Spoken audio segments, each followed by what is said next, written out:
Hoy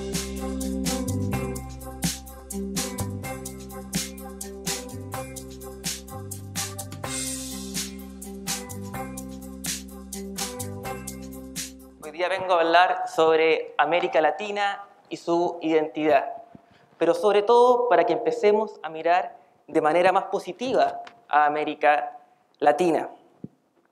En este sentido, podemos preguntarnos, o cualquier sociedad que quiera ser desarrollada tiene que responder al menos tres preguntas: ¿quiénes fuimos?, ¿quiénes somos? Y ¿quiénes seremos? En este sentido, cuando nosotros los latinoamericanos nos independizamos de España y Portugal, comenzamos a preguntarnos esos: ¿quiénes habíamos sido?, ¿quiénes éramos? Y ¿quiénes seríamos? En este sentido, cuando en esta diapositiva que tengo detrás mío y vemos todas estas imágenes, en cierta medida, todas estas imágenes representan la identidad latinoamericana de una u otra forma. De esta manera, desde un charango, desde un bello paisaje como las Torres del Paine o la playa de Copacabana, un personaje televisivo como Chespirito, escritores como Vargas Llosa, como García Márquez, un plato de comida como una arepa, un poeta como Neruda, una cantante como Celia Cruz y su arepa, una Frida Kahlo y la pintura. En este sentido, todo esto representa América Latina. Pero sin embargo, América Latina es esto, pero muchísimo y muchísimo más. Comencemos. Cuando a mí me preguntan cuál es el lugar más cosmopolita del mundo, uno siempre tiende a pensar en Nueva York. Nueva York parece ser el lugar más cosmopolita del mundo. Pareciera que cuando nos subimos a un vagón del metro de Nueva York están reunidas todas las razas del mundo. Hay asiáticos, africanos, americanos, latinos, etc. En este sentido, este es el paradigma que yo quiero venir a romperles hoy. Creo que Nueva York es un pelo de la cola respecto a lo cosmopolita, respecto a América Latina. A finales del siglo XIX, muchos intelectuales pensaron que ser latinoamericano era parecerse a Europa. Entre más europeos fuéramos los latinoamericanos, mejor sería nuestra identidad. Con el correr de las décadas cambió al lado opuesto. Otros intelectuales pensaron que entre más nosotros nos pareciéramos a los pueblos originarios, mejor sería la identidad latinoamericana. En este sentido, bien sabemos que no es lo uno ni lo otro. La identidad latinoamericana, ¿no es cierto?, se conformó cuando la España y Portugal del siglo XVI se juntaron por primera vez con los pueblos originarios. Fue un encuentro desigual, claro está, ¿no es cierto? Españoles y portugueses tenían más poder económico y más poder militar. Sin embargo, el cristianismo sirvió como una suerte de pegamento para unir a estos dos pueblos. ¿Por qué cuento esto?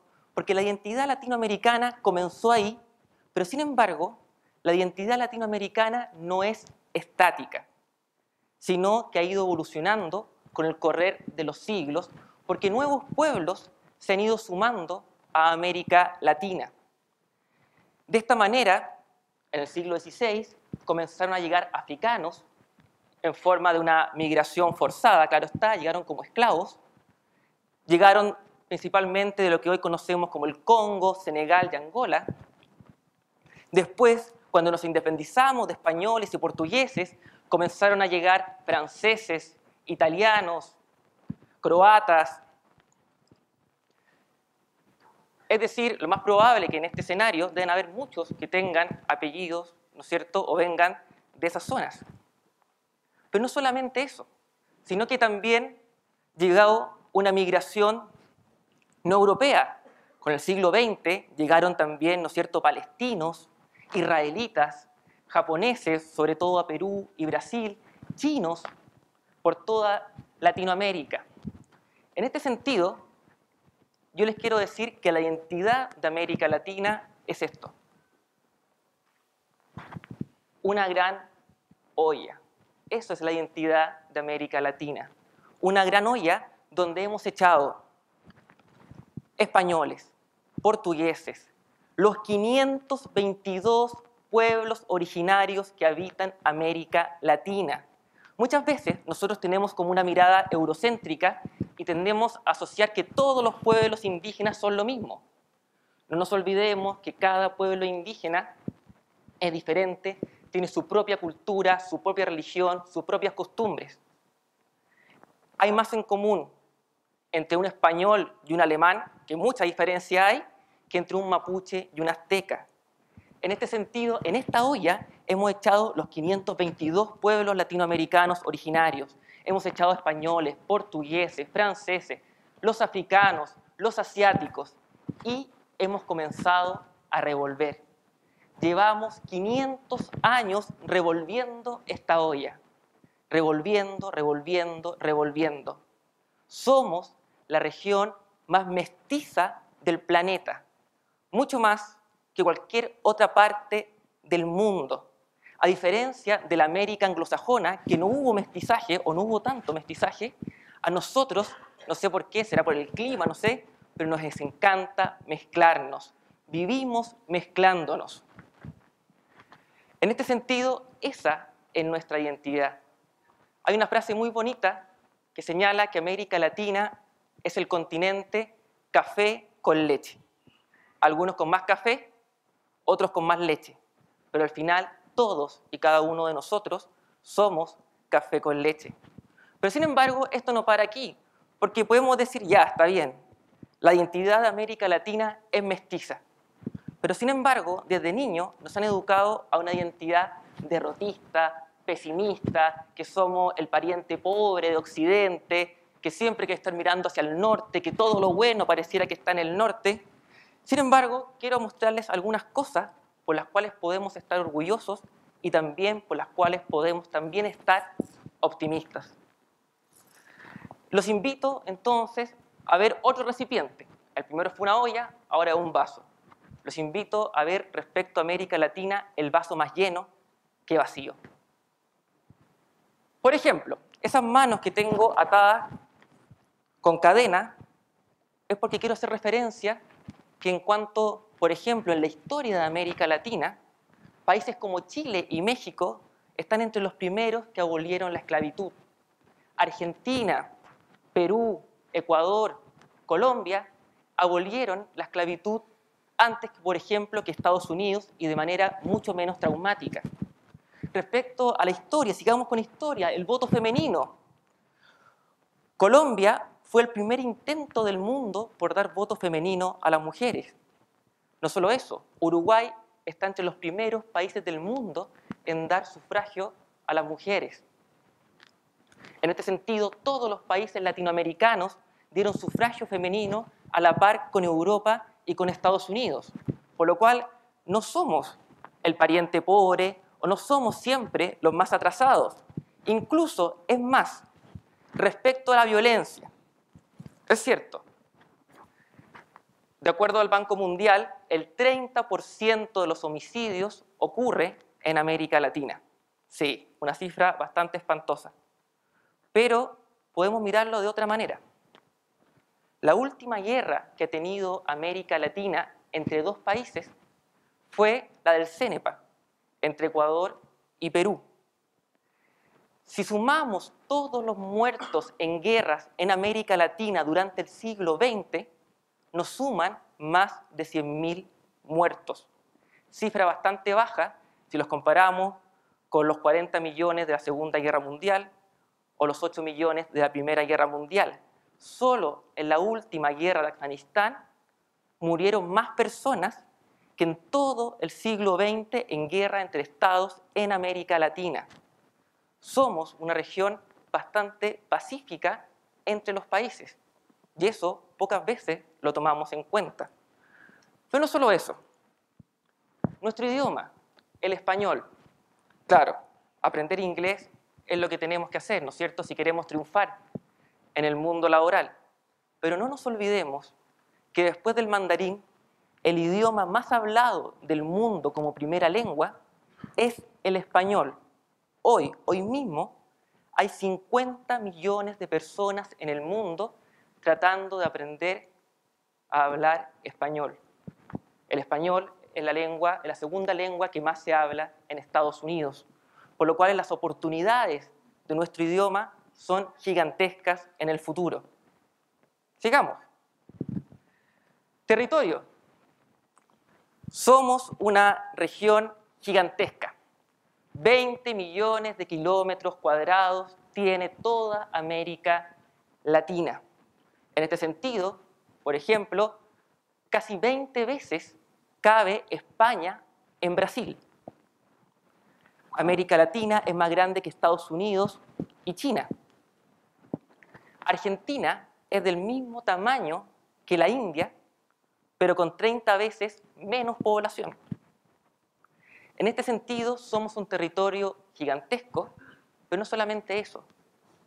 Somos millonarios. Sí, millonarios. Millonarios en recursos naturales. De acuerdo al Banco Mundial, América Latina es la principal productora de alimentos del mundo. Y no solamente eso, sino que también es la principal productora, o sea, explotadora de minerales en el mundo también. Por lo cual, América Latina es rica en recursos naturales. Los narcos, que están tan de moda por la serie Netflix, ¿no es cierto? El patrón del mal, Pablo Escobar, tan de moda que están. En este sentido, este mapa, que es el Departamento de Estado de Estados Unidos, nos muestra cuáles son las rutas del narcotráfico en América Latina. Si ustedes se fijan bien, todas las flechas van hacia afuera de América Latina. Es que América Latina produce el 90% de la coca que se consume en el mundo, pero sin embargo, América Latina consume solo el 10% de esa coca. El resto lo consumen los países del primer mundo, por lo cual cuando nos quieran decir que nosotros somos una región de corruptos, ilegales y narcos, ojo, sí, claro, pero no habría producción si es que no hubieran compradores. Por otra parte, respecto a la pobreza, si bien América Latina es la región más desigual del mundo, podemos estar contentos por algunas cosas. Por ejemplo, en los últimos 20 años, América Latina ha reducido en 20 puntos la pobreza según la CEPAL.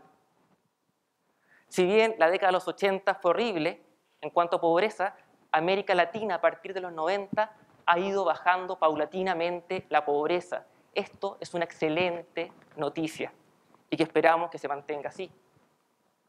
Por otra parte, respecto a la democracia, a finales de la década de los 70 había en América Latina solo 3 países bajo regímenes democráticos.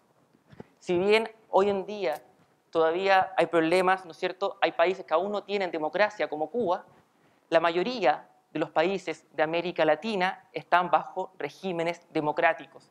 Este mapa es de la ONG Freedom House, una de las ONG más importantes del mundo, que pone en verde los países que tienen democracia, en amarillo los países que tienen democracias en crisis, pero tienen democracia, y en morado los países que no tienen democracia. En este sentido, este mapa respecto a América Latina es una maravilla que esté en esos colores. Por lo cual, si bien América Latina siempre hace noticias por sus populistas, por sus dictadores, ojo, porque por esto también podemos estar optimistas y orgullosos por el futuro. Respecto a los valores, este índice es el índice mundial de los valores que se hace todos los años. Este índice señala que los países se pueden categorizar en valores. En este sentido, pueden ser categorizados en valores tradicionales, como amor a la familia, amor a la amistad, y en valores individualistas. Y la línea de abajo mira la economía respecto a si es una economía más de sobrevivencia o una economía que busca más el bien común. En este sentido, este gráfico es muy interesante, no solo porque todos los países de América Latina quedan en un mismo sector, sino y esto es muy bonito de América Latina, que en la medida que América Latina ha ido teniendo mejor calidad de vida, no ha perdido sus valores. En América Latina, la familia, la amistad siguen siendo importantes a pesar de que se ha ido desarrollando. Por lo cual, América Latina está bien preparada o bien equipada para el futuro. Finalmente, tal vez, y lo quise poner, tal vez este índice no es muy serio, pero es el índice de la felicidad.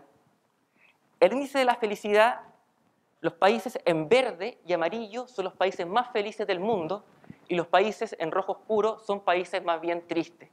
Este índice se mide respecto a la satisfacción de cada persona respecto a su país, cuán feliz se siente esa persona, lo cual se cruza con datos, por ejemplo, como la esperanza de vida, etc.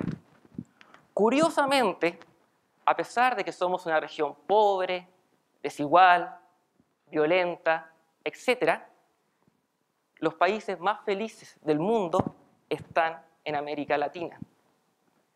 En este sentido, y para ir cerrando, y con esto quiero terminar, en la medida que nosotros entendamos cuál es nuestra identidad, en la medida que nosotros nos sintamos orgullosos de ser mestizos, en la medida que comencemos a ver el vaso más lleno que vacío, ese es el desarrollo y el futuro de América Latina. Muchas gracias.